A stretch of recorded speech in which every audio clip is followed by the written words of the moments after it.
देखो, अगर हमारा सुप्रीम कोर्ट फांसी निश्चित कर दे, एक रास्ता है, राष्ट्रपति क्षमा कर दे। अगर राष्ट्रपति महोदय क्षमा कर दे तो उसकी फांसी टल जाएगी कि नहीं? ऐसे ही अनंत ब्रह्मांडों के राष्ट्रपति हमारे श्री कृष्ण हैं, प्रभु हैं, श्री राम हैं। यदि हमसे घोर अपराध बन गए हैं तो भगवान कहते हैं सर्वधर्मान परित्यज्य माम एकम शरणम ब्रज अहम त्वं सर्व पापेभ्यो मोक्षयिष्यामि मां शुचा, मैं तुम्हें माफ कर दूंगा। जब राष्ट्रपति माफ कर देगा तो सुप्रीम कोर्ट के द्वारा पास हुई फांसी भी टल जाएगी। ऐसे ही हमारे जितने कर्म हमको दंड देने के लिए तैयार हैं, यदि हम भगवान की शरण में हुए और भगवान का नाम जप किए, भगवान की आरती पूजा किए, भगवान के भक्तों का संग किए, तो निश्चित सर्व पाप नष्ट हो जाएंगे, हमारा मंगल हो जाएगा और हमारे दुख नहीं भोगना पड़ेगा, पक्का। नीरज मिश्रा जी, राधे राधे महाराज जी।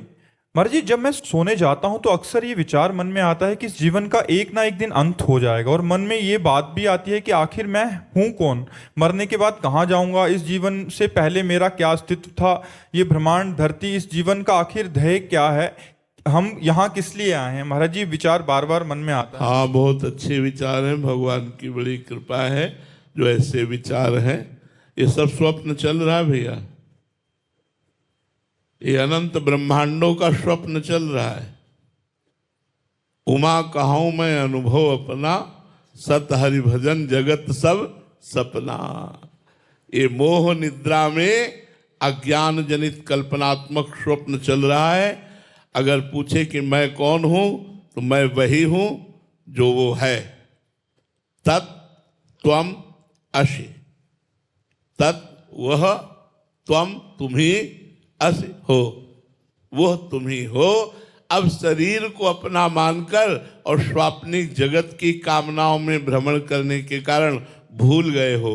तुम्हारा जन्म हुआ है साधन धाम मोक्ष कर द्वारा। बड़े भाग मानुष तन पावा, सुर दुर्लभ सदग्रंथन गावा। साधन धाम मोक्ष कर द्वारा, पाय न जे परलोक संहारा। सो परत्र दुख पावई, सिर धुनि धुनि पछताए। काल ही कर्म ही ईश्वर ही मिथ्या दोष लगाए। ये मनुष्य जन्म भजन करके अपने स्वरूप की प्राप्ति के लिए हुआ है, भगवान की प्राप्ति के लिए हुआ है। ये रोज हम भी अपने मन को दिखाते हैं कि मरोगे, पता नहीं कौन सा डायलिसिस आखिरी हो, पता नहीं कौन सी शाम आखिरी हो, इसलिए हर समय भजन करते रहो, मरोगे। ये बात बहुत बढ़िया है। अगर याद रहे कि मरोगे तो पाप नहीं होंगे, याद रहे कि मरोगे तो भजन बन जाएगा, याद रहे कि मरोगे तो किसी को कष्ट नहीं दोगे। यार स्वयं जाना है, क्या किसी की हिंसा करना, क्या किसी को कटुवचन बोलना। यहाँ तो सबसे राधे राधे कह करके निकल लेना है। कोई पाप न बने, कोई अपराध न बने, कोई अशुभ कर्म न बने और हम भगवान को प्राप्त हो जाएं, बस यही बात। भगवान का स्मरण कराने में मृत्यु बड़ी सहयोगी है। अगर मृत्यु का स्मरण किया जाए कि यार कभी एक्सीडेंट में मर गए तो, अब जैसे घर से निकले लगा कि यार एक्सीडेंट, राधा राधा राधा राधा राधा, अब प्रिया जो आप ही संभालना, प्रभु आप ही संभालना, राम राम राम राम राम राम राम, हमारी यात्रा शुभ हो, हमारा मंगल हो, राम राम राधा राधा राधा। ये भय जो है ये निर्भय कर देता है।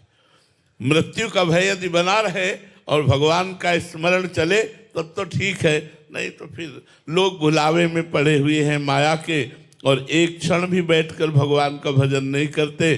बस ये कर लिया अब ये कर लेंगे, ये भोग लिया अब ये भोग लेंगे, ये इकट्ठा कर लिया अब इतना और कर लेंगे, इतना और हो जाए, बस सब बन जाएगा, सब बन जाएगा। क्या मरोगे सब छूट जाएगा, सब बिगड़ जाएगा। बनना है भगवान का चिंतन, भगवान का सुमिरन, भगवान का भजन। कई बार हम कह चुके हैं कि जैसे आपने 50 वर्ष की आयु में संपत्ति कमाई, अब आपकी आखिरी श्वास हो तो 50 वर्ष की श्वासों में कमाई हुई संपत्ति से यदि आप सौदा करो कि हमें 5 श्वासें और दे दी जाएं और 50 वर्ष की कमाई हमारी ले ली जाए, तो आपकी 50 वर्ष की श्वासों की कमाई से 5 श्वासें नहीं खरीदी जा सकती, 5 सेकंड नहीं खरीदे जा सकते। इतना कीमती समय आप राम कृष्ण हरि नाम ना लेकर के व्यर्थ में संसार के चिंतन में व्यतीत करते हो। इसलिए सावधान रहो। उठते बैठते चलते फिरते कार्य करते, व्यापारी नौकरी जो भी कर रहे हो, जब समय मिले जब याद आवे तो राधा राधा राधा